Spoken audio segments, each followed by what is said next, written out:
sa Canada. Walang power ang Philippines. So ngayon, ang tanong, makakauwi pa ba si Digong? Hindi rin, kasi wala pong power ang Pilipinas para pauwiin si Digong sa Pilipinas. Oh. Diba? Like po tayo mga kababayan. 4,000 plus po tayo dyan. So ngayon, mga kababayan, eto na.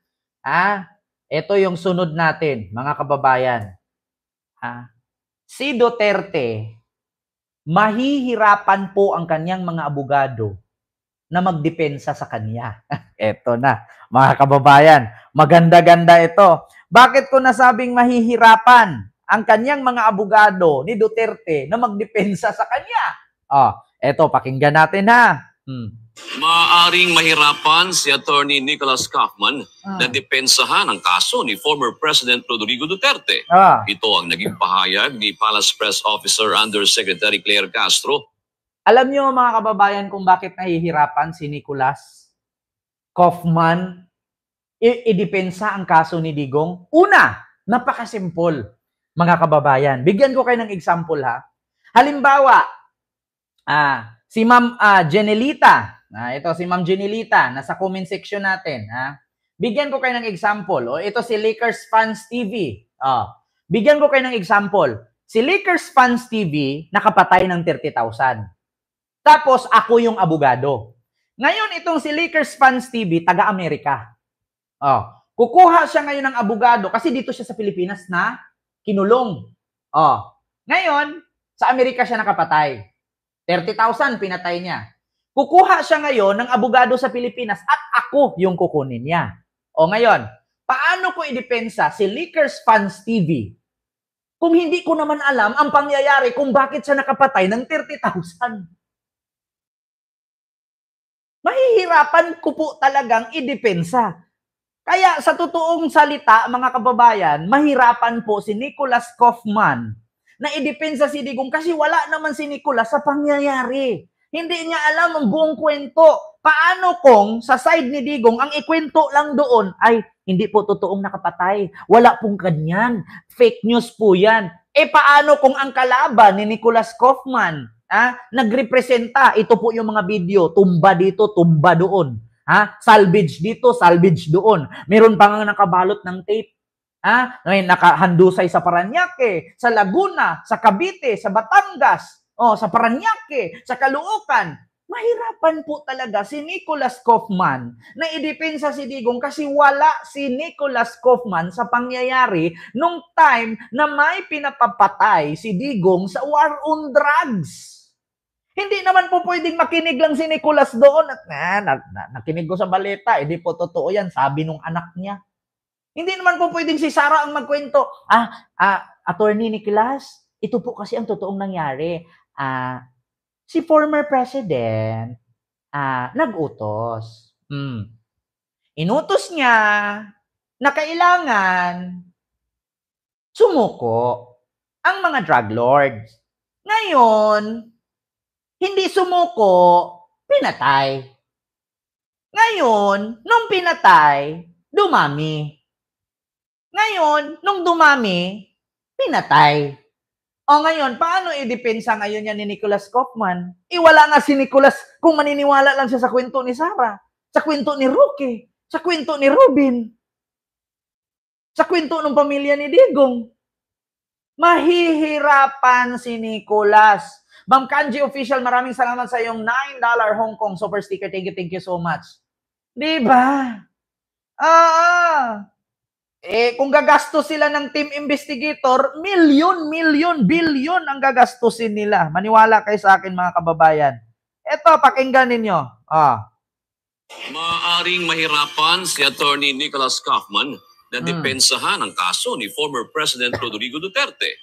Ito ang naging pahayag ni Palace Press Officer Undersecretary Claire Castro higil sa sinabi ni Attorney Kaufman na may posibilidad na magkaroon ng political manipulation sa mga argumentong ihaharap sa paglilitis. Ayon kay Yusek Castro, dapat ding malaman ni Attorney Kaufman ang panig ng pamilya ng mga biktima ng extrajudicial killing. Diba? Mahirap kasi na ipagtanggol ni Nicholas si Digong kasi wala siya sa pangyayari. Ngayon, Kung ipagtanggol niya si Digong, hindi totoo yan na nakapatay ng ganito, nakapatay ng ganyan. Bakit? Ang pamilya nung pinapapatay ni Digong, imposible naman na magagawa ng kwento yung mga biktima. Paano yung tatay, Tiyahin ni Kian de los Santos? Paano yung tatay nung 9 years old na bata? Paano yung babae na napagkamalan lang, kamukha lang natumba? Paano yung isa, kapariho lang ng apelido pero iba ang pangalan, pinatumba? Paano yan ipagtanggol ni Nicolas? Mahihirapan po talaga sila. Ngayon ang tanong mga kababayan, gagastos ngayon ang legal team ni Digong ng investigador.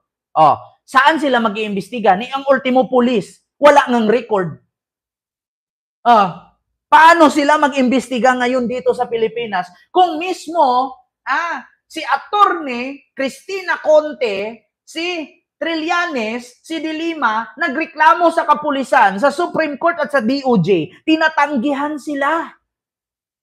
Kasi natatakot, humawak ang pulis, DOJ at Supreme Court patungkol sa kaso-kaso sa war on drugs, kaya natatakot sila kay Digong. So saan mag-imbestiga ngayon ang legal team ni Digong kung mismong sa Pilipinas walang record? Kasi ayaw nga hawakan ng mga pulis. Ang nire-record lamang nila ay yung nakikita. Ibahin ninyo ang ABS-CBN, GMA, TV5, Rappler. Kompleto sa video yan. May tinumba sa Batangas, tinumba sa Cavite, Laguna, Parañaque, Caloocan, Malabon, Makati, Pasay, Pasig, Quezon City. May mga video sa TV. So paano ngayon mag-imbestiga ang legal team ni Digong na kasama nila Nicolas Kaufman at may bago pang lawyer ngayon, dito sa Pilipinas ayaw nga tumanggap ng mga pulis ng record-record patungkol sa droga kasi yung ibang pulis sangkot kasi nga may reward system. Mahihirapan sila mag-imbestiga ngayon. Ano pang imbestigahan ng mga kampo ni Digong? Ipanahon pa ni Kupong-Kupong yun, nabulok na yung patay, nabulok na yung mga bangkay, wala na yung mga bakas ng mga tinumbahan, bakas ng mga sinalbidan, bakas ng mga binarilan. Ano pang imbestigahan nila doon? Mismong si Cristina Conte na nga nagsabi, paano kami magkaso kay Digong sa Pilipinas? Ayaw ngang hawakan ng Supreme Court at ng mga kapulisan yung reklamo namin kasi nga natatakot sila. Ayaw nila. Nagreklamo na kami sa Supreme Court. Nagreklamo na kami sa kapulisan. Ayaw nila hawakan yung kaso. So ang ginawa namin, inipon namin lahat ng ebidensya, dinala namin sa ICC. Yan ang problema kasi dito sa ating bansa. Kaya kung dito si Digong ikinulong, walang ebidensya mailaban kasi walang record sa pulis, walang record sa Supreme Court. Kasi hawak na ni Digong. Doon kinaso sa Netherlands. Nga si Digong ngayon. Hindi nyo po pwedeng sabihin na may legal team si Digong galing Netherlands mag-imbestiga sa Pilipinas. Anong imbestigahan niya dito? Saan siya kukuha ng record? Gusto niyo ipakita ko dito kung ano ang sabi ni Attorney Conte? Eto na. Lalabas yan dito. Attorney Conte. Hindi.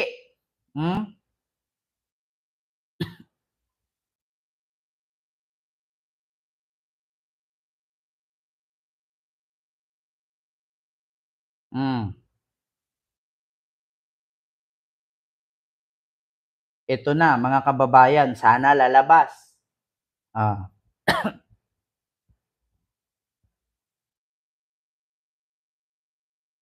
Get ahead of ourselves.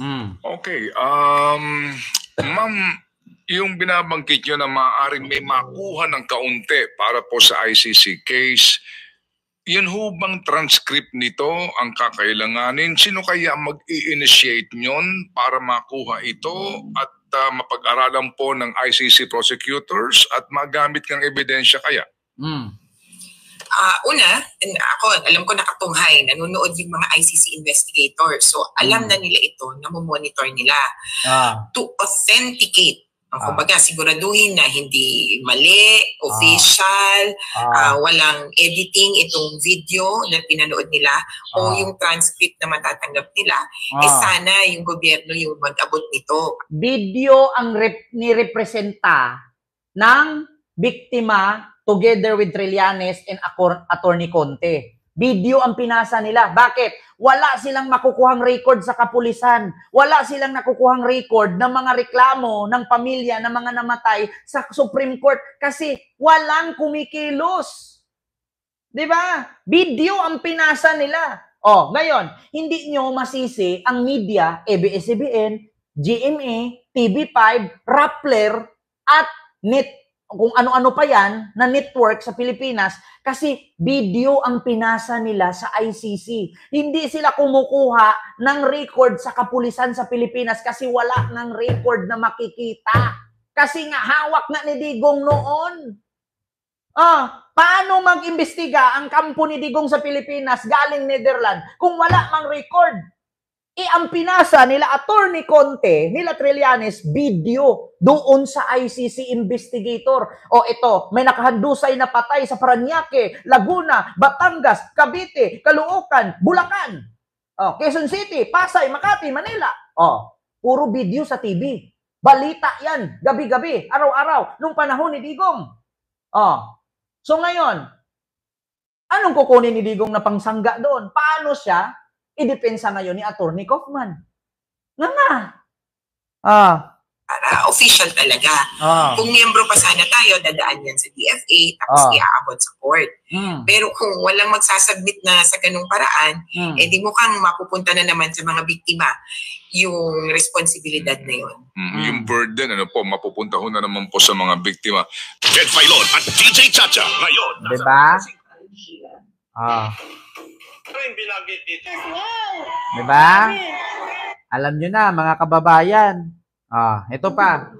Bansa ang makialam sa atin, ibang institusyon. Diba? Salpanilo at si Conte to nag-away, sagutan. Alam mo, natatawa lang kami dun sa 30,000 eh. Natatawa lang sila sa 30,000. Kaya nga sinabi ni Presidente Duterte, sige, mag-demanda na kayo. Unang tanong ko sa inyo, ano yung 30,000? Bigyan mo nga ako ng lista. Kaya malakas ang loob ng Duterte Campo na ano yung 30,000? Walang 30,000 kasi walang record ang kapulisan. Kung meron ng record, yung mga nakikita lang. Yung mga hindi binalita sa TV, yung mga binalita sa TV, yung iba dun wala. Kaya hindi sila naniniwala na 30,000. Ngayon yung pinasa ng grupo ni Trillanes sa ICC, marami. May mga video, may ebidensya. Ano ngayon ang kakalkalin ng kampo ni Duterte ngayon dito sa legal team niya? Saan siya mag-imbestiga ngayon? At ito lang sa mga kababayan, gusto kong i-explain sa inyo. Noong 2019 pa lang, guilty na si Digong. Bakit? Kung hindi siya guilty, miyembro tayo sa ICC matagal ng panahon. 2017, 2018, miyembro pa tayo. Pero nung pag-upo ni Digong, 3 to 6 months, 5,000 agad ang patay. Hanggang 2018, dagdag ng dagdag ang mga namamatay. Pagka 2019, tinanggal niya ang Pilipinas sa pagiging miyembro ng ICC. Bakit? Guilty siya. Alam niya kasi na kapag tinanggal niya, hindi siya mahuhuli, hindi siya imbestigahan. Ang problema lang, bago niya natanggal, na-i-file na. Diba? Hindi nyo maitanggi yan. Kahit tayo dito, mag-search lang tayo sa TikTok, 2019 War on Drugs, patay, lalabas. Ganun sila maglinis ng dumi, pero may naiiwan. Sabi nga ng Joy, ang dumi na 100%, 99.9, may isa pang naiiwan na germs. Hindi kasi Joy ang ginamit ni Digong, safeguard. Sabi ko sa inyo, Digong, kung sino man yung nag-advisor ni Digong sa war on drugs na yan, dipuga na yan, dapat Joy ang ginamit nyo kasi 100% tanggal ang mikrobyo. Safeguard ginamit nyo, 99.9. May 1% na natira. Ang germs na yun, manganganak yun. Alam nyo naman sa Pilipinas, mas nauna ang chismis kaysa sa CCTV. Wala pang CCTV, advance na mga chismosa. Hindi pa ako pinanganak, may chismosa na. Yung CCTV niyo lumabas, 2000 na yan. Year 2000 lumabas. Yung chismosa sa amin, Hindi pa ko pinanganak, panahon pa ni Kupong-Kupong. Nandyan na. Sabi ko nga sa inyo, yung germs kasi, safeguard ang gamit nyo. Dapat Joy. Isang pahid mo lang, tanggal ang mikrobyo. Safeguard, 99.9%. Tanggal, may 1% na natira. Potang inang yan. Pero, real talk lang ha, honest ang safeguard. Ito na. War on drugs ni Duterte. Ilan ang patay? Kahit i-search ninyo ngayon, may lalabas sa balita. Pero, walang record sa kapulisan. Mismo sa tali ng Administrasyong Duterte. Lumabas ang bilang na yan sa pagdinig ng Kamara tungkol sa issue. Nasa frontline ng balitang yan si Marian Enriquez. Bit-bit pa ang litrato ng anak, emosyonal na ikinuwento ni Cristina Pascual sa House Committee on Human Rights kung paano pinatay umano ang kanyang 17 taong gulang na anak noong 2018 sa kasagsagan ng drug war ng Administrasyong Duterte. Nanlaban daw si Joshua Lacsamana kaya pinatay ng mga pulis sa Pangasinan. Pero base sa autopsy ng forensic pathologist na si Dr. Raquel Fortun, nagtamo ng fracture at hemorrhage si Joshua. Lumabas na tinorture ito bago namatay. Giit ng nanay, ilang beses na dismiss ang kasong nilalaban nila. Supreme Court. Ilang beses na dismiss ang kasong nilalaban nila kasi nga ayaw talaga tumulong ng Supreme Court sa kanila. Kaya tanging ginawa ni Cristina Conte, Colmenares, nila Trillanes, sila De Lima at sa grupo sa ICC nila final. Kasi walang kwenta kung sa Pilipinas ka mag-file. Kasi si Digong, yan yung Escobar, Pablo Escobar sa Philippines version. Kung meron tayong Elizabeth version 2 sa Pilipinas, nangamkam ng lupa at gagawing subdivision, meron din tayong Pablo Escobar version 2 sa Philippines, si Digong. Pinakamalaki na po to, Lord, kako. Sana kahit man lang dito, bigyan mo kaming pagkakataon.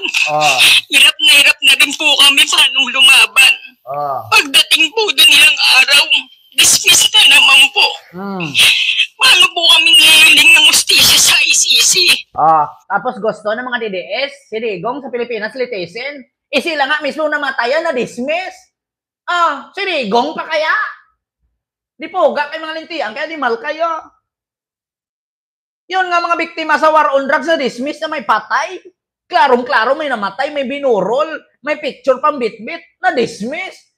Tapos dito nyo litisin si Digong sa Pilipinas. Lo ninyo 3 araw lang nakalaya na hindi puga na yan. Kaya, makauwi man si Digong sa Pilipinas, kagarapon. Yun ang totoo. Di ba? Ay, Diyos mio, Marimar. Ito na nga mga kababayan. Eto, mga kababayan.